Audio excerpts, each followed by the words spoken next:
Messi আর Lamine ইয়ামালের এই ছবির পেছনের আসল রহস্যটা কি জানেন? এই ছবির মধ্যেই লুকিয়ে আছে ফুটবল ইতিহাসের ১৯ বছরের সবচেয়ে বড় গল্প। শুধু তাই নয়, এই দুজনের জীবনে এমন কিছু অবিশ্বাস্য মিল রয়েছে যা জানলে আপনি হবেন অবাক। চলুন পুরো কাহিনীটা জেনে নিই।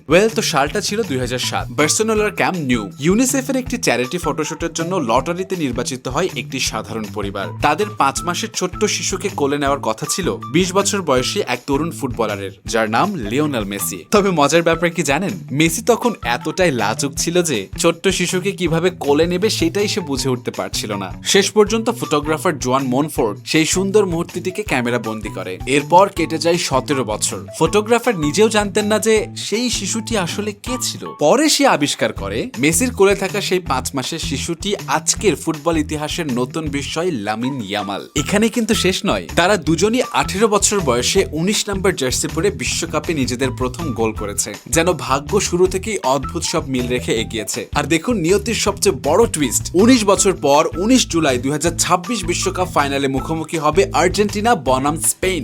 আর ১৯ বছরের ইয়ামাল সেদিন লড়বে ৩৯ বছর বয়সী মেসির সাথে, যেখানে মেসির দ্বিতীয় বিশ্বকাপ জয়ের স্বপ্ন, অন্যদিকে সেই ছোট্ট শিশুর প্রথম বিশ্বকাপ ছোঁয়ার লড়াই। সত্যি বলতে ২০০৭ সালের সেই ছবিটা শুধু একটা ছবি ছিল না, হয়তো সেটাই ছিল ফুটবল ইতিহাসের সবচেয়ে সুন্দর ফোরশ্যাডোয়িং। এখন দেখার বিষয়, ইতিহাসের শেষ হাসিটা কে হাসে, মেসি নাকি ইয়ামাল?